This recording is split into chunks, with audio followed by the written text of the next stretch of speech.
चलिए आगे बढ़ते हैं। जयपुर से बड़ी खबर देंगे। फिर विवादों में पीएचईडी सचिव डॉक्टर समित शर्मा। राजस्थान जेजेएम की प्रगति में सबसे पिछड़ा राज्य। पीएचईडी सचिव ने जेजेएम के प्रोग्रेस को ठंडे बस्ते में डाला है। आगामी गर्मियों में जनता के लिए पेयजल पर नहीं फोकस। पहले भी विवादों में रह चुके हैं पीएचईडी सचिव डॉक्टर समित शर्मा। फिर एक बार विवादों में है पीएचईडी सचिव। पहले भी विवादों में रह चुके हैं पीएचईडी सचिव डॉक्टर समित शर्मा। तो जयपुर से खबर आपको दे रहे हैं। जेजेएम की प्रगति में सबसे पिछड़ा राज्य राजस्थान। पीएचईडी सचिव ने जेजेएम के प्रोग्रेस को ठंडे बस्ते में डाला। आगामी गर्मियों में जनता के लिए पेयजल पर फोकस नहीं है।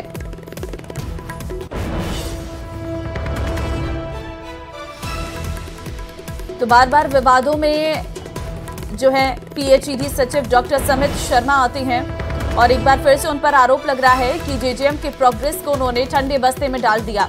संवाददाता राकेश शर्मा फोन लाइन पे हमारे साथ है। राकेश, जेजेएम की प्रगति में सबसे पिछड़ा राज्य राजस्थान है, क्या वजह सामने आई है? बिल्कुल, देखिए, एक तरफ जल जीवन मिशन में राजस्थान सबसे पिछड़ी राज्य, दूसरी तरफ अब गर्मियां आने वाली हैं और दिसंबर के बाद से ही जलदाय विभाग में गर्मियों में जो राजस्थान, चूंकि यहाँ पर पेयजल का बहुत बड़ा संकट है, तो ऐसे जो संकटग्रस्त इलाके हैं वहां पर पानी की आपूर्ति कैसे की जाए, इस पर बकायदा 3 महीने तक मंथन होता है। कंटिजेंसी प्लान बनाया जाता है किन किन इलाकों में ट्यूबवेल से, टैंकर से, यहाँ तक कि ट्रेनों से पानी की सप्लाई की जाती है जिन इलाकों में पेयजल का संकट है।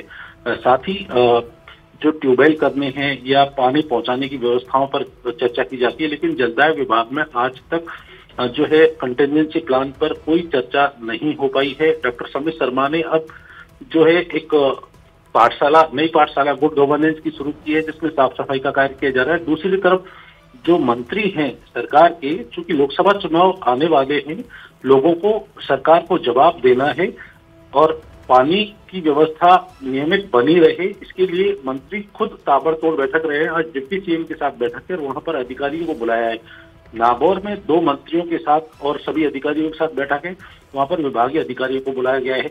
लेकिन इधर पीएचईडी सचिव ने आदेश जारी किए हैं और ठीक है राकेश, बहुत धन्यवाद आपका तमाम जानकारी देने के लिए।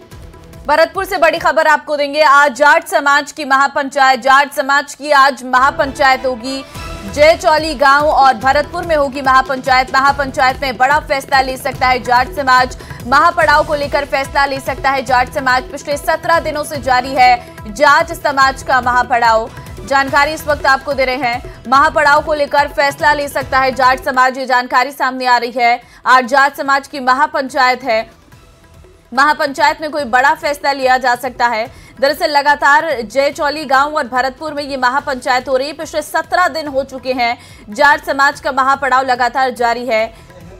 जाट समाज की आज महापंचायत हो सकती है। केंद्र में ओबीसी आरक्षण की मांग जो है की जा रही है, लेकिन अभी तक सहमति बनती हुई नजर नहीं आई है। सरकार के साथ कई दौर की वार्ता भी हुई है, लेकिन उन वार्ता में भी कोई निष्कर्ष निकलता हुआ नजर नहीं आ रहा है। ऐसे में महापड़ाव को लेकर आज जाट समाज कोई बड़ा फैसला ले सकता है।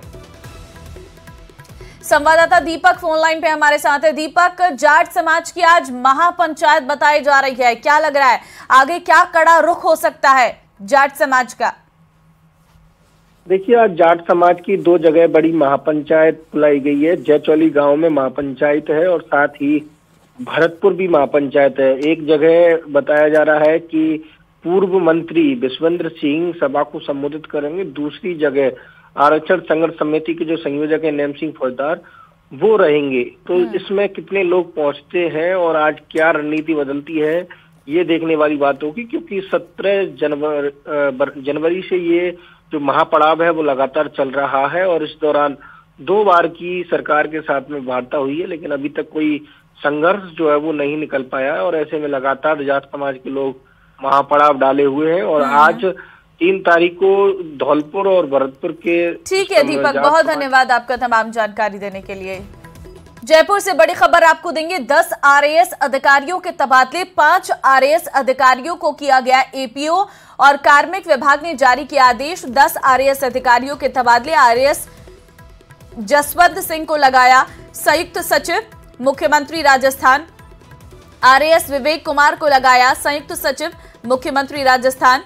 आरएएस मनोज कुमार उप सचिव, मुख्यमंत्री राजस्थान। और आरएएस जगवीर सिंह को लगाया विशिष्ट सहायक उप मुख्यमंत्री वित्त पर्यटन कला।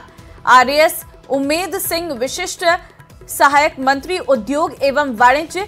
आरएएस कालूराम विशिष्ट सहायक राज्य मंत्री स्वतंत्र प्रभार ऊर्जा विभाग। आरएएस राजेंद्र सिंह राठौर विशिष्ट सचिव उप मुख्यमंत्री तकनीकी शिक्षा उच्च शिक्षा। आरएएस भगवत सिंह विशिष्ट सहायक मंत्री जन स्वास्थ्य एवं अभियांत्रिकी। और आरएएस संजय कुमार विशिष्ट सहायक मंत्री कृषि एवं उद्यमिता विभाग। आरएएस बलवंत सिंह लिगरी विशिष्ट सहायक मंत्री चिकित्सा और स्वास्थ्य विभाग। कार्मिक विभाग ने इनको लेकर आदेश जारी कर दिया है। जयपुर से खबर आपको देंगे। आईएएस शिखर अग्रवाल का तबादला हुआ है। शिखर अग्रवाल को एसीएस मुख्यमंत्री लगाया गया है। कार्मिक विभाग ने इसको लेकर आदेश जारी किया है। तो आईएएस शिखर अग्रवाल का तबादला किया गया है। कार्मिक विभाग ने बाकायदा इसको लेकर आदेश भी जारी कर दिया गया है। तो तबादले लगातार जारी हैं। आईएएस शिखर अग्रवाल का नाम भी सामने आया है। एसीएस मुख्यमंत्री उन्हें लगाया गया है। बाकायदा इसके लिए जो आदेश हैं वो भी जारी कर दिए गए हैं। तो बड़े स्तर पर तबादले किए गए हैं, आपको बता दें, जिसमें कई आईएएस अफसर, कई आईपीएस अफसर हैं जिन्हें बदला गया है। एक और अहम जानकारी आपको देते हैं। आईएएस नलिनी कठोतिया को मिली पोस्टिंग। अल्पसंख्यक मामलात विभाग में निदेशक पद की जिम्मेदारी। कार्मिक विभाग ने जारी किया आदेश। नलिनी को किया गया था एपीओ। सीएस ने जेडीए में औचक निरीक्षण के दौरान किया था एपीओ। तो बड़ी जानकारी, अल्पसंख्यक मामलात विभाग में निदेशक पद की जिम्मेदारी नलिनी को दी गई है। कार्मिक विभाग ने इसको लेकर भी आदेश जो है जारी कर दिया गया है। नलिनी को एपीओ किया गया था और सीएस ने जेडीए में औचक निरीक्षण के दौरान नलिनी को एपीओ किया था। लेकिन अब अल्पसंख्यक मामलात विभाग में निदेशक पद की जिम्मेदारी नलिनी कठोतिया को दी गई है और बाकायदा कार्मिक विभाग ने इसको लेकर आदेश भी जारी कर दिया है।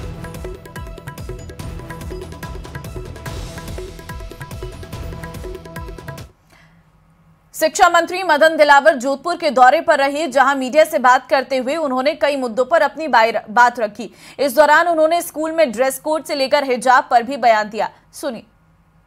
ये भी निर्देश दिए कि सब महीने में एक बार समाज के सब लोग और शिक्षक, बच्चे, सरकारी कर्मचारी, अधिकारी, यानी इस धरती पर रहते हैं वो सब लोग मिलकर के एक दिन पूरे शहर, पूरे गांव की सफाई करेंगे। ये सरकार के आदेश पहले से, मेरे कोई नए आदेश नहीं है, लेकिन जो सरकार के आदेश है उनकी पूरी पालना कराएंगे। सभी विद्यार्थियों को स्कूल की ड्रेस, जिसको पोशाक और गणवेश भी करते हैं, उसमें जाना ही चाहिए। मैं ये कहता हूं कि वह व्यक्ति कैसे महान हो सकता है जो मीना बाजार लगाकर लड़कियों को उठाकर ले जाता था, उनके साथ कुकृत्य करता था, वो कैसे महान हो सकता है? यदि ऐसे बलात्कारियों को यदि कांग्रेस महान कहती है तो कांग्रेस की महानता को प्रणाम करता हूं। इसीलिए तो देश का बंटाढार हो गया है। हम हिजाब के खिलाफ नहीं हैं। हिजाब एक नहीं, दो पहने, तीन पहने, चार पहने, हमें कोई लेने देना नहीं। कोई लुगड़ा पहने, कोई साड़ी पहने, कुछ भी पहने, हम तो इस बात के जो सरकार के नियम बने हुए हैं कि विद्यार्थियों को अपनी गणवेश में या ड्रेस में ही जाना चाहिए, उसको हम पुख्ता कर रहे हैं। पहाड़ी चूहा है, शिवाजी महाराज पहाड़ी चूहा है। और कुछ वर्षों पहले भी सुना था मैंने कि चंद्रशेखर आजाद, भगत सिंह तो आतंकवादी हैं। और अभी कांग्रेस ये कहती है कि वीर सावरकर तो देशभक्त है ही नहीं। यदि ऐसे अंश कहीं होंगे जिससे हमारी जनरेशन में हीन भावना पैदा होती है और वास्तव में वो महान थे फिर भी उनको छोटा करके दिखाया जा रहा है, तो ऐसे तो जो अंश होंगे उनको उसमें तो हटाएंगे।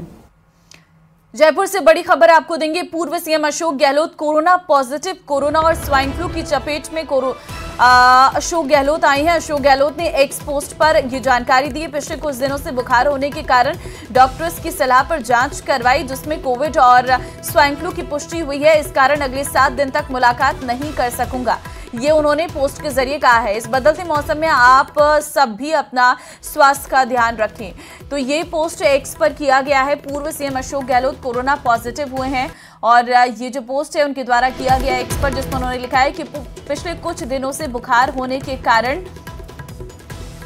आज डॉक्टर्स की सलाह पर जांच करवाई और साथ ही उन्होंने लिखा है कि जिसमें कोविड और स्वाइन फ्लू की पुष्टि हुई है। ये पूर्व सीएम अशोक गहलोत की पोस्ट में लिखा गया है। इस कारण अगले 7 दिन तक मुलाकात नहीं कर सकूंगा।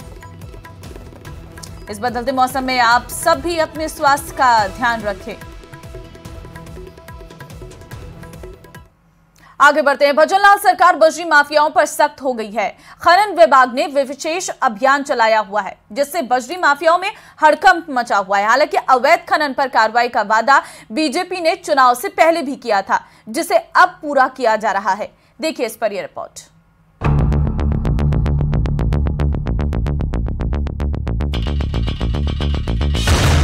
बजरी माफियाओं पर एक्शन, सरकार सख्त, माफिया पस्त।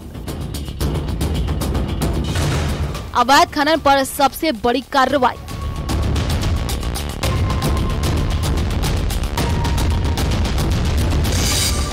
मरुधरा में अब बजरी माफियाओं पर नकेल कसी जा रही है। ये तस्वीर उसी की बानगी भर है।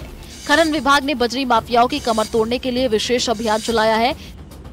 साथ ही ड्रोन और डीजीपीएस सर्वे में बड़ा खुलासा हुआ है। खनन विभाग के एक्शन से बजरी माफियाओं में हड़कंप मचा हुआ है। बताया जा रहा है कि विभाग ने बड़े स्तर पर बजरी के स्टॉक को सीज भी कर लिया है। माफिया ने निरस्त हो चुकी लीजों से भी भंडारण का खेल चल रखा था। अब खनन विभाग ने एक्शन लिया है। में बजरी परिवहन पर पूरी तरह से रोक लग गई है। खनिज विभाग के ड्रोन सर्वे में भारी अनियमितता मिलने के बाद जिले के सभी 6 स्टॉक को खनिज विभाग ने सीज कर दिया गया है, जिसमें बजरी खनन के गोरख धंधे में लिप्त पाए गए 32 से ज्यादा लीज धारक पकड़े गए हैं। लाखों टन के अवैध भंडारण को सीज किया गया है। टोंक के सिर्फ 5 माइनिंग इलाकों में 16 लाख टन से अधिक अवैध खनन पकड़ा है। सीज की गई अवैध बजरी की कीमत 100 करोड़ रुपए से भी ज्यादा की बताई जा रही है। टोंक उपखंड के 3 स्टॉक, पालड़ा, मंडावर और साइदाबाद और पिपलू उपखंड के 3 स्टॉक, डोडवाड़ी, मुडिया 1, मुडिया 2 को सीज किया गया है। वहीं एक सप्ताह पहले जोधपुर में 1050 टन अवैध खनिज जब्त किया गया था। जो टोंक उपखंड में 3 बजरी के स्टॉक थे, पालड़ा, मंडावर और सईदाबाद, तो वहाँ हमने कल जो बजरी के स्टॉक को सीज किया है जब्त करके, और उसकी निगरानी के लिए संयुक्त टीम का गठन किया है। माइंस, पुलिस और राजस्व की टीम 8-8 घंटे की 3 पारियों में वहाँ निगरानी कर रही है उस स्टॉक का, और उसमें किसी तरह का बजरी परिवहन और निर्गमन ना हो, उसके लिए हमने वहाँ पे संयुक्त टीम का गठन करके उसकी निगरानी करवाई। और चलिए अब एक